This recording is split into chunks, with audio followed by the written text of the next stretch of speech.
What's poppin', people? It's Dante. This morning I want to share with you some ideas about how I improved my street photography quickly, how I advanced at a rapid pace early on. You might be thinking to yourself, well, is it even possible? I know you have to spend hundreds of hours walking and photographing and going out there and doing the work. Doesn't it take a lot of time to improve? And while this is true, I've actually utilized certain resources and certain methods for me to improve at a faster pace. When I was a kid playing Super Mario Brothers and I got to level 2 and I went down the pipe, I knew that if I took the elevator and ran across the ceiling and went down one of the warp zones, I could advance from level 1 to level 9 before all of the rest of the gamers. I think it's funny. It's like the resources you consume and the things that you do are ultimately going to influence the improvements that you make on your journey. And just like Super Mario going down the pipe and winding up on the other side, I don't know about you, but I'd rather not be stuck in World 1. I'd rather go beyond and go to go to World 9 and enter the warp zone faster. And so I'm going to share you actually a very particular resource, a very particular group that I utilized to improve my street photography when I was just getting started. And so first and foremost, we have my website here at dantesisifo.com. If you go to my Start Here page, I have a post here called How I Mastered Street Photography. And the real key ingredient here before we dive into this resource that I want to share with you is to go into the archives, to go into the history of photography and study some of the greats. And so one photo book in particular that had a big influence on me is the work by Larry Towell, The Mennonites. And so by observing Larry Towell's documentary approach to the world and observing some of his photographs and going through this book very frequently, I was able to pick up some tricks of his trade, of his practice of using composition and photographing intimately to influence my street photography. And so as much as you want to go out there in the world and practice, use one camera, one lens, photograph in these particular situations and follow a route and stick to it and, stay disciplined and, all of the sort of basic tips that you hear, studying the work of the masters, studying photo books, and studying photography generally is going to help you improve. And this is something that really influenced me early on. And not only do we want to study the work that has been done before us, but we also want to look at what can be done in the streets today. And so to preface this, I started using this Flickr group Street Fight very early on. I believe it was around the time I was in Baltimore, just getting started when I was in university, practicing street photography heavily. And in Baltimore, there really weren't any other street photographers. I couldn't communicate with anybody about street photography unless I went online. And I think what happens is if you're meeting with other street photographers in person and you want feedback from them, they're not really going to tell you what you need to hear. They're going to tell you what you want to hear. People are less aggressive with critique or less blunt and obvious with their thoughts about your work because they don't want to hurt your feelings, I think, a lot of the times. So in order to break that barrier of feedback and critique, a very simple solution is to engage in a group where if you submit a photograph and it is accepted in the group, at least that means that it meets somewhat of a standard of what they deem to be good. And so there isn't really any fluff or bullshit when you're submitting work to a group like this. And so Observe Collective runs this group Street Fight for many years.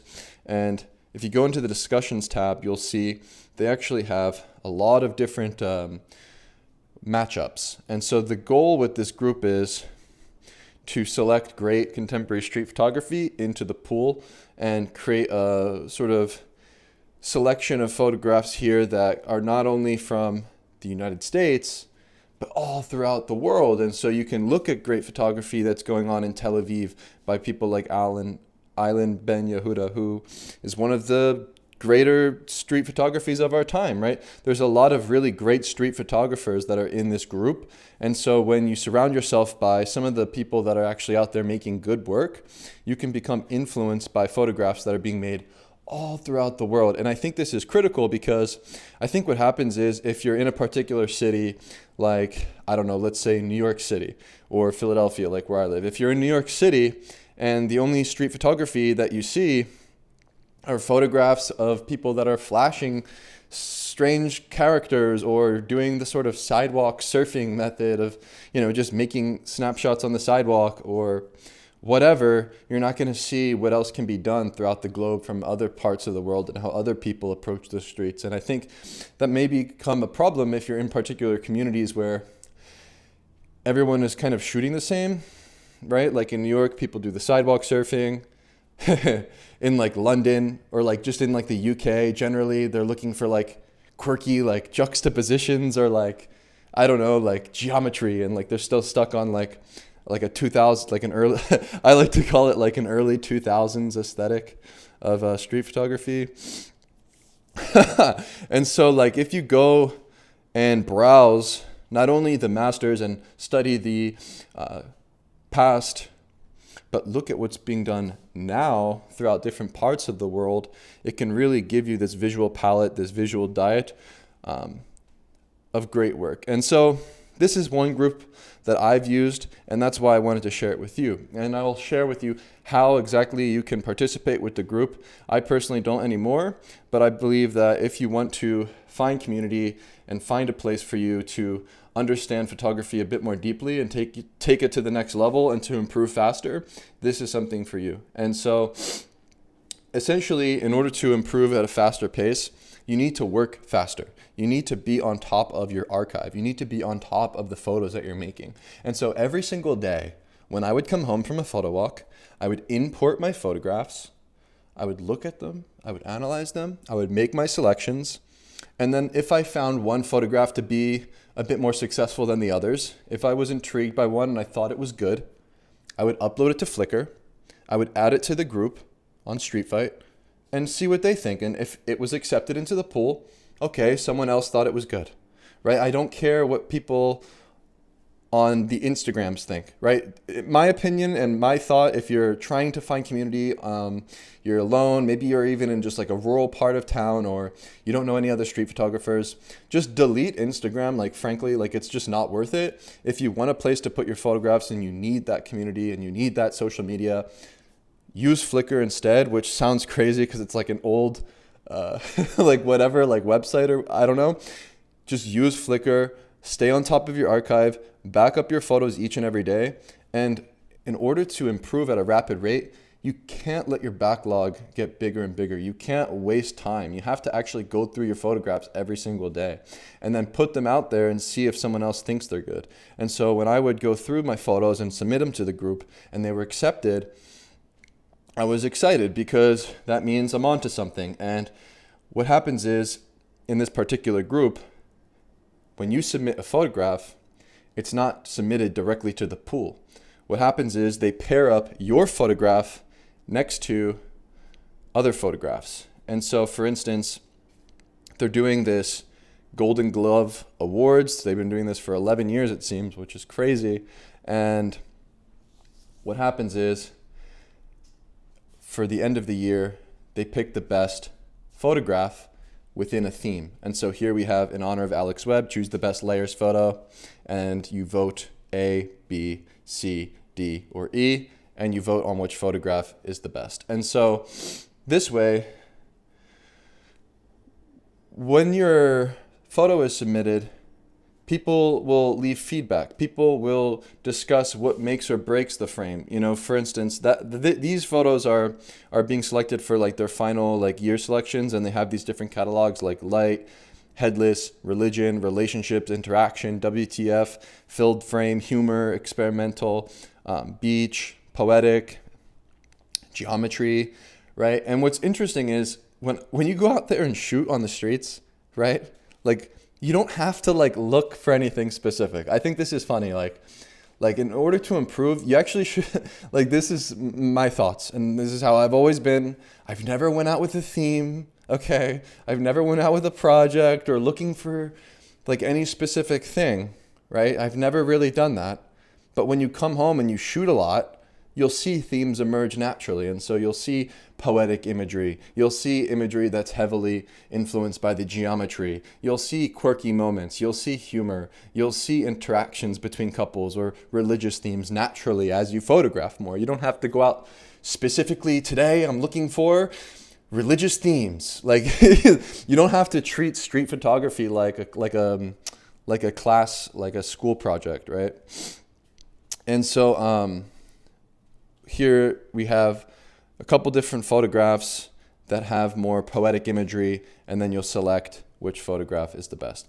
And so to get to the point and to get to the meat and potatoes of this video, for you to understand how the group works and how you can apply yourself in the group and actually learn from this participation of submitting your photos, not only do you want to just submit your photos, but you want to participate each week. And so this gives you a place to actually have community. This gives you a place to actually have a say in what photograph enters a pool and what photograph wins and what photograph falls on the cutting room floor. And so when you open up a match, so we have here week 568, Max versus Eamon, and you have two images here, and you're ultimately going to observe the two images and vote on which photograph you deem to be more successful. And so if you scroll to the discussions, you'll see lots of different photographers here talking about the photography. Love the environment, the finger tucked into the book, making the pages a lovely detail. Tough one. My preference goes for the clear subject. The biblical scene, Jesus or the disciple looking man. You know, there's something about the way that when you interact with this, you not only vote on the photograph you like the most, but you also give a reason why you like the most. And it becomes very difficult to decide which photograph is the keeper, because there are two key similarities between the two images a lot of the times. And so a lot of the times when you submit a photograph, they're going to pair you up next to a photographer who has very similar imagery. Like here we have a very tough decision. We have Suresh versus Dave. And when you look at these two photographs and you observe the similarities, we have this beautiful light. You know, we have this beautiful light. There's something about the smoke rising in front of that child. There's something about the sort of glow and the color and the light and the way it's reflecting on that woman in the foreground of Suresh's frame. And there's a similarity between the two subjects, right? Or between the two photographs. We have two clear subjects that are illuminated in the light in an interesting way. And when I analyze both of these frames, I look for the moment. I look for the content in the picture. And for me, this photograph by Dave has very clear content with the joyous smile of that baby, of that child running through the smoke. And it's very emphasized because you can see it clearly against the backdrop. And so for me, this element makes the frame extremely enticing and interesting. And so there's something about the way that the color and this sort of like weird light is happening here. You can see there's like green color here. There's something going on with the light that's just magical in both of these frames. You know, you can see this very chaotic sort of scene here on the beach with lots of vibrant light. It must be photographed sometime at night during a celebration or a party. And the glow of the clothing is what is intriguing in this photo. And there's something about the two similarities between these frames when it comes to the light and the interplay of color, as you can see with these two moments. We have the orange and we have the child. But honestly, right off the bat, like, I'm going to say Dave wins. You know, Dave's photograph has much more there's just more emotion in the frame. There's more interesting content, in my opinion, in the frame. I like the gesture. I like the moment. And I think it is also not only better because of the content in the frame, but I also think the form of the frame and the compositional sort of formality of the frame makes the frame better because of the way that the frame separates the moment from the background, and you can really see what's going on. And sometimes mystery is good. Sometimes mystery can help the photograph. And this photograph by Suresh, we have more mystery, but I think the mystery that Dave provides through the mist and that sort of smoke and that moment being more visible, for me, makes it more successful. And you'll see as you go through a lot of these different pairings, they'll inevitably have a photo that wins in the end. And so it seems that Dave has won this match. But as you can see, people vote for Suresh as well. People vote for different reasons. For instance, Gavin likes the lighting. It reminds him of the scene from a movie. You know, some people will talk about Suresh's photograph and what they like about it, but then ultimately vote for Dave's shot. And so people appreciate the atmosphere in Surish's photo, but they wish that they could see her face. So very similar to my thoughts that this comment has here. You know, we have some pretty good comment there, I think, because yeah, I feel the same way. You know, I wish that I could see the face. Not all the time do you need to see the face, but yeah, with this comment here, you can see that there's something about the photo that's a bit too dark. And yeah, I kind of tend to agree, but yeah, no, so shout out the thing is, like, all of these photographers are so good. Like, for instance, Surish, shout out to Surish Naganathan in Mumbai. This is one of the greatest street photographers of our time, honestly. And you'll get to look into the life of Mumbai through the lens of Surish. And you'll get to see what's possible in the streets in all of these different parts of the world. And you're not going to limit yourself to only consuming street photography that's done in your neighborhood, but you'll be able to see great street photography done all over the world. And you'll even get to see street photography that's done in his personal life, and not only on the streets at religious ceremonies and festivals, but different moments that he finds throughout his everyday life in Mumbai. And you know, there's something about the photography and the photographers specifically that are in this group that are just incredible, and Surish is one of them. You know, Surish is one of the best street photographers in the group, and so you'll be able to pair your photos up maybe with one of these photographers that you are participating with in the group. And I think this is a great thing, because through dissecting these different frames and through,